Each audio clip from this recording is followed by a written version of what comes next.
बड़ी खबर आपको बताएंगे। प्रधानमंत्री नरेंद्र मोदी ने मनोनीत हस्तियों से बातचीत की है। राज्यसभा के लिए मनोनीत हस्तियों से बात की है। पीएम मोदी ने उज्ज्वल निकम से फोन पर बात की है। पीएम मोदी ने मुझसे मराठी में बात की। उज्ज्वल निकम की तरफ से फिर ये कहा गया, दरअसल महामहिम राष्ट्रपति की तरफ से 4 नाम मनोनीत किए गए हैं। तो जिन नामों को मनोनीत किया गया है, पीएम मोदी ने बातचीत की है और ये देखिए, इसका जिक्र पीएम ने अपने एक एक्स पोस्ट में भी किया है। और साथ ही साथ अगर हम बात करें उज्ज्वल निकम का, तो उन्होंने इस बात का जिक्र किया कि पीएम मोदी ने मुझसे मराठी में बातचीत की है।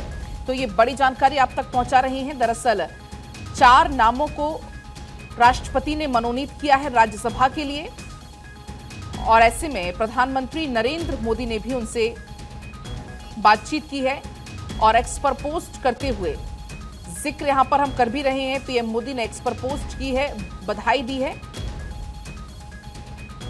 तो ये बड़ी जानकारी है। राज्यसभा के लिए जो 4 नाम मनोनीत हुए हैं, तो उनसे प्रधानमंत्री नरेंद्र मोदी ने बातचीत की है। उज्ज्वल निकम, हर्षवर्धन श्रृंगला बने हैं 4 लोगों के नाम, जो कि महामहिम राष्ट्रपति द्रौपदी मुर्मू ने मनोनीत किए हैं। इसी बीच अक्षय हमारे साथ जुड़ गए हैं ज्यादा जानकारी लेकर। अक्षय, पीएम मोदी ने मनोनीत हस्तियों से बातचीत की है और इसमें ध्यान देने वाली बात यह भी उज्ज्वल निकम की तरफ से खुद इस बात का जिक्र किया गया, कहा कि पीएम मोदी ने मुझसे मराठी में बातचीत की है। देखिए, सबसे बड़ी बात यह है कि जिस तरह से 4 बड़ी हस्तियों को राष्ट्रपति ने मनोनीत किया है, उसमें उज्ज्वल निकम भी शामिल हैं। उज्ज्वल निकम वो हैं जिनको कि पिछली लोकसभा में बीजेपी ने अपना उम्मीदवार भी बनाया था, लेकिन वो चुनाव हार गए थे। लेकिन क्योंकि महाराष्ट्र में और भारतीय राजनीति में उज्ज्वल निकम का अगर देखा जाए तो खास करके आपराधिक मामलों को लेकर के जिस तरह से उन्होंने लड़ाई लड़ी है, उसको लेकर के लगातार वो चर्चा के केंद्र बिंदु रहे हैं। और ये कहा जा सकता है कि जिस तरह से उनका योगदान रहा है भारतीय आपराधिक कानूनों को बेहतर तरीके से इस्तेमाल में, उसके लिए उनको एक तरफ से सरकार ने बड़ी उपाधि दे दी है। अब चूंकि राष्ट्रपति ने मनोनीत कर दिया है, जो गृह मंत्रालय का नोटिफिकेशन है वो भी सामने आ चुका है। 4 हस्तियों को ये पूरी जो जिम्मेदारी दी गई है राज्यसभा के लिए, 4 सदस्य नॉमिनेट किए गए हैं। प्रधानमंत्री नरेंद्र मोदी ने भी बातचीत की है और उनको आने वाले समय के लिए शुभकामनाएं दी हैं। और साफ तौर पर है कि इसको लेकर के जो अब कवायदे हैं वो भी शुरू हो जाएंगी। कुछ दिन बाद ये शपथ भी ले लेंगे। लेकिन कहा जा सकता है कि जो राष्ट्रपति ने मनोनीत की है उसमें कई नाम बहुत महत्वपूर्ण हैं। हर्षवर्धन श्रृंगला पूर्व विदेश सचिव रहे हैं, और इसके अलावा मीनाक्षी जैन जो इतिहासकार हैं, और सदानंद मास्टर, इनके बारे में कहा जाता है कि इन पर हमला हुआ था। सीपीआई जो समर्थक हैं उन्होंने हमला किया था।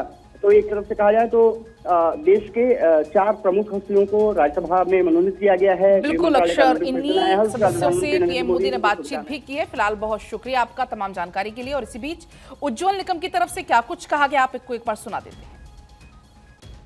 कल उनका मुझे टेलीफोन आया, 8:44 को टेलीफोन आया था, और हमारे प्रधानमंत्री ने मुझे कहा, उन्होंने पहली बात तो ये कही कि उज्ज्वल जी, मैं मराठी में कहूँ क्या हिंदी में बोलूँ। मैं थोड़ा हंसने लगा और फिर वो जोर से हंसे, फिर बोले। मैंने उनको कहा कि आप तो दोनों भाषा अच्छी तरह से जानते हैं।